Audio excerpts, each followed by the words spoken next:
Assalamualaikum, apa kabar semuanya? Oke, kali ini saya akan trading di pair GBP USD seperti biasa.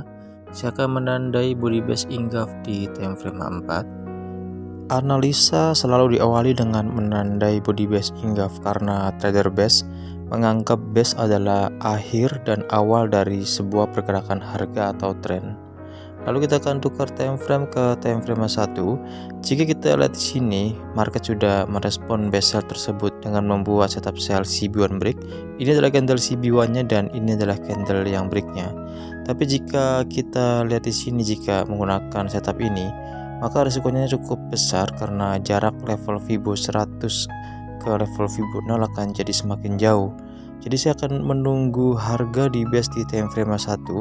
Saya akan tunggu harga datang ke base tersebut, lalu dengan konfirmasi setup sell CB1 atau dominan di time frame M15-nya. Di sini juga ada base sell yang terdekat dengan harga. Saya akan tandai base sell ini dan akan melihat apakah base ini akan direspon oleh market. Kita akan tukar time frame ke time frame M15.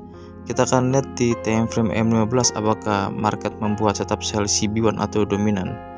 Jika kita lihat di sini tidak ada setup CB1 atau dominan, jadi kita akan tetap tunggu harga di base sell di atasnya.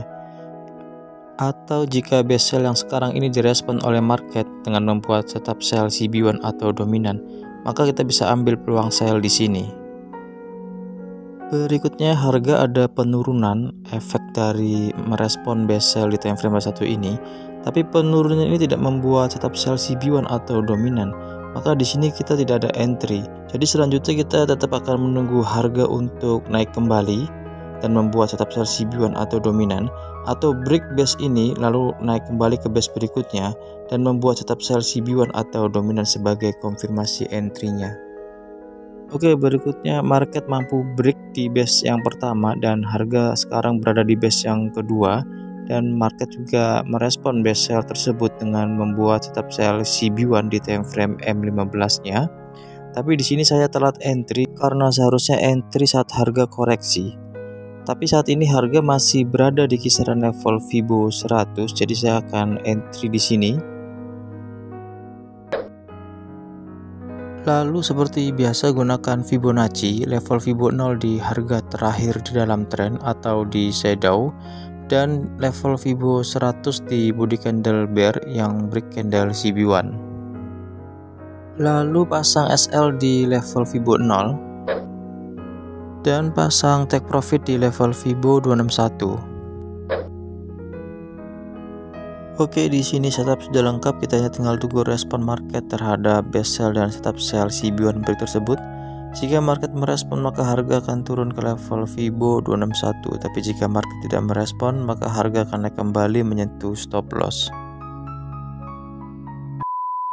A few moments later. Oke, di sini market merespon setup sell CB1 break tersebut. Harga turun sampai ke level Fibo 161. Seperti biasa jika harga sudah sampai ke level Fibo 161 maka saya akan pindahkan stop loss ke level Fibo 50. Antisipasi harga balik arah tanpa membuat setup. Dengan kita memindahkan stop loss, jika harga balik arah pun kita hanya rugi setengah dari risiko awal. Tapi jika harga turun sampai ke level Fibo 261, kita akan mendapatkan profit maksimal.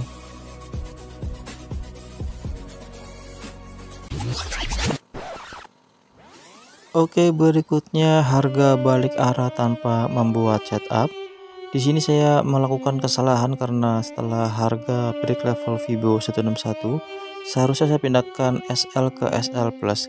Tapi karena ini di time frame M15 dan cukup sulit untuk memantau market 15 menit sekali, jadi di sini saya tidak memindahkan stop loss ke SL plus sehingga saya di sini kena loss.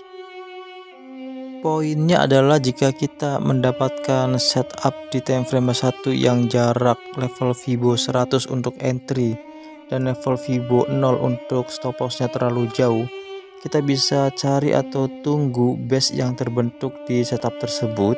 Lalu kita akan gunakan time frame M15 sebagai konfirmasi kita untuk entry-nya. Keuntungannya adalah kita akan mendapatkan entry lebih awal dengan risiko yang lebih kecil karena setup yang terbentuk di time frame M15 biasanya jarak entry ke SL-nya itu tidak terlalu lebar. Jika kita analisa pergerakan GBP USD secara keseluruhan, jika kita mencari argumentasi kenapa harga di sini naik, kita akan lihat di sini di time frame H1. Ini adalah base-nya yang cukup kuat karena sebelumnya juga direspon oleh market. Ini respon yang pertama, lalu ini adalah respon yang kedua. Tapi sayangnya di time frame M15 ini market tidak membuat setup pembalikan. Artinya di sini market langsung naik sangat tinggi sehingga kita tidak bisa close posisi untuk antisipasinya. Tapi kita sudah antisipasi dengan meminimalisir kerugian dengan memindahkan stop loss ke level Fibo 50. Di sini market merespon base buy yang ada di time frame 1 ini. Jika kita lihat secara keseluruhan lagi, kita akan gunakan time frame yang lebih besarnya. Di time frame yang lebih besarnya atau di time frame H4, saat ini market sudah membuat setup buy dominan break. Ini adalah candle dominannya dan ini adalah candle yang breaknya. Jika kita gunakan garis Fibonacci, saat ini harga sudah berada di level Fibo 161. Jadi kenaikan sampai ke level Fibo 161 ini disebabkan oleh respon market terhadap setup buy dominan break ini. Jika kita ingin menganalisa lebih detail atau membaca market dengan menggunakan konsep setup base dan konsep CB1 atau dominan, maka kita selalu mendapatkan jawabannya. Tapi biasanya saya lebih simple.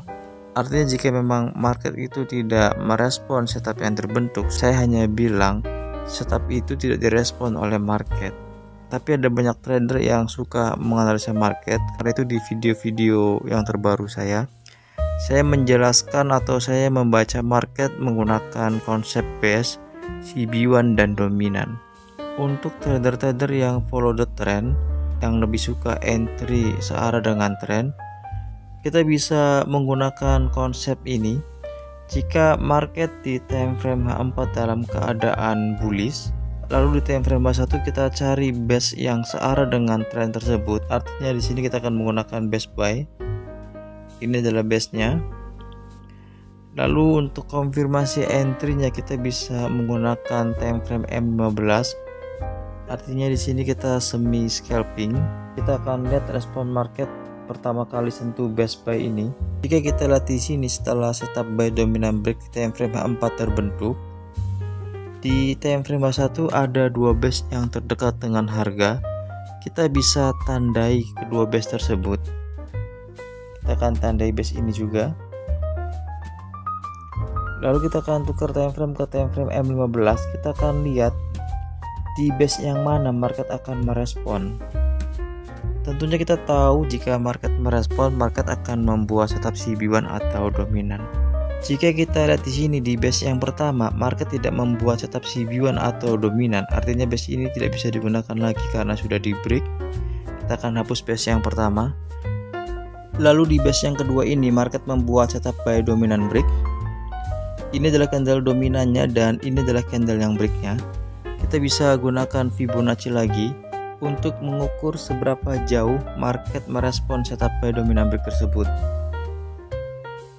Jika kita lihat di sini market merespon setup buy dominan break tersebut, harga naik sampai ke level Fibo 261 dan tepat di level Fibo 261 harga melakukan penurunan kembali ke base buy tersebut.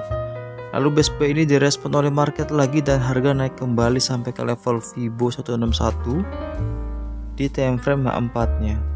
Jika kita menggunakan konsep base sebagai arahnya dan konsep CB1 dan dominan sebagai konfirmasi entry-nya, maka selalu ada jawaban untuk setiap pergerakan market.